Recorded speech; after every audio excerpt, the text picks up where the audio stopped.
Chers frères et sœurs, j'aimerais que l'on puisse mesurer ce soir la progression qu'a vécu l'apôtre Pierre, dont nous avons entendu parler. Entre le moment où Jésus est venu l'appeler quand il était à la barque, avec la barque avec son père, jusqu'à ce Pierre dont nous avons entendu dans la première lecture, là, qui plein d'assurance va répondre aux gens qui l'accusent, qui commencent un petit peu à le juger. Voilà, un Pierre plein d'autorité, plein d'assurance, qui va répondre avec un aplomb étonnant pour l'homme qui était Pierre, en fait. J'aimerais que l'on mesure toute la progression qu'il y a eu dans l'histoire de Pierre. Elle pourrait être, cette progression, la nôtre aussi, dans notre foi. Vous voyez, Jésus, quand il choisit Pierre, il sait bien que c'est quelqu'un qui n'est pas bien instruit, pas forcément le plus intelligent de ses apôtres. Un pécheur, vous savez, c'était des hommes simples, les pécheurs à l'époque. Et lui, Jésus, il appelle. Et puis, on va voir que plus tard, Pierre va avoir des intuitions géniales quand Jésus leur dit « Vous, qu'est-ce que vous dites que je suis pour vous ?» Et Pierre va répondre c'est fabuleux sa réponse, tu es le Messie, l'envoyé de Dieu. Mais il ne sait pas encore vraiment qu'est-ce qu'il dit, Pierre, là. Mais il a une intuition, là, certainement l'Esprit Saint qui est passé par là, qui a dû l'inspirer pour répondre à cette réponse géniale. Et on le voit bien après, plus tard, quand Jésus va être face à sa passion, Pierre va renier Jésus. Et pas qu'une fois, 3 fois. Et c'est la raison pour laquelle Jésus, là, dans le passage d'évangile que nous venons d'entendre, va lui demander 3 fois « M'aimes-tu » C'est par rapport à ce triple reniement. Voilà, comme si le fait que Jésus lui demande 3 fois « M'aimes-tu » il efface chacun des reniements.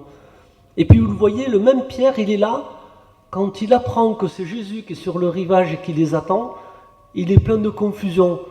Vous, quand vous allez à la plage, les jeunes et même nous les vieux, quand on va à la plage, on se déshabille plutôt que s'habiller avant de se jeter à l'eau. Pierre, il fait l'inverse.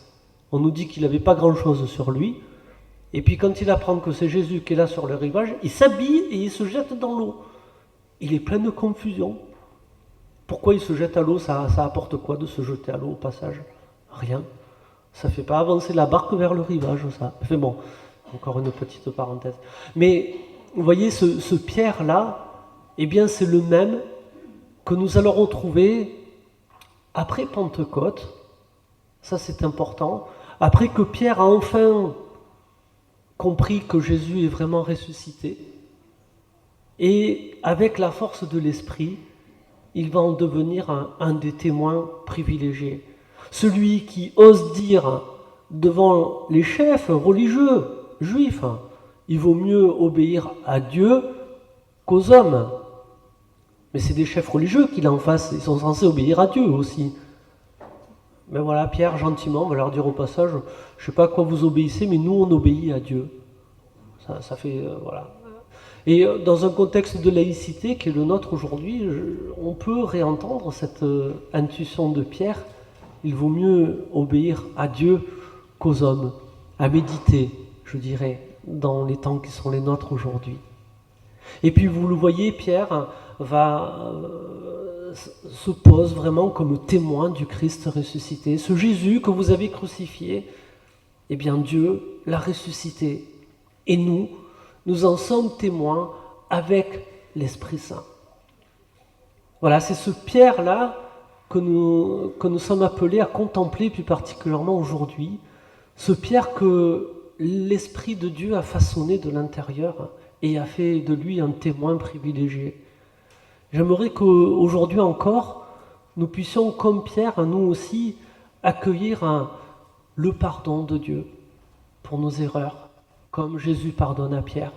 Et que même si nous ne sommes pas parfaits, même si nous ne faisons pas partie des plus intelligents, nous soyons conscients que le Seigneur a besoin de nous aussi, aujourd'hui encore, pour être ses témoins. Mais pas d'affolement. Le Seigneur nous donne les moyens de la mission qu'il nous confie en nous donnant son Esprit Saint. Vous le savez, dans quelques semaines, on va fêter la Pentecôte. Un événement majeur, je dirais, dans l'histoire de l'Église, parce que c'est le moment où enfin on va sortir des lieux dans lesquels on s'était confortablement installé pour aller à la rencontre des autres personnes. C'est à partir de Pentecôte que l'Église devient vraiment missionnaire, qu'elle sort d'elle-même, qu'elle n'a plus peur des gens qui sont dehors et qu'elle va aller annoncer, oser annoncer le Christ ressuscité comme Pierre le fait dans les Actes des Apôtres. Frères et sœurs, je rêve qu'aujourd'hui encore, nous qui sommes chrétiens, nous puissions être envahis du même esprit missionnaire et qu'aujourd'hui encore, à la suite de Pierre, nous ayons cette assurance que le Christ est vraiment ressuscité et que nous puissions nous aussi l'annoncer avec force dans les temps qui sont les nôtres. Amen.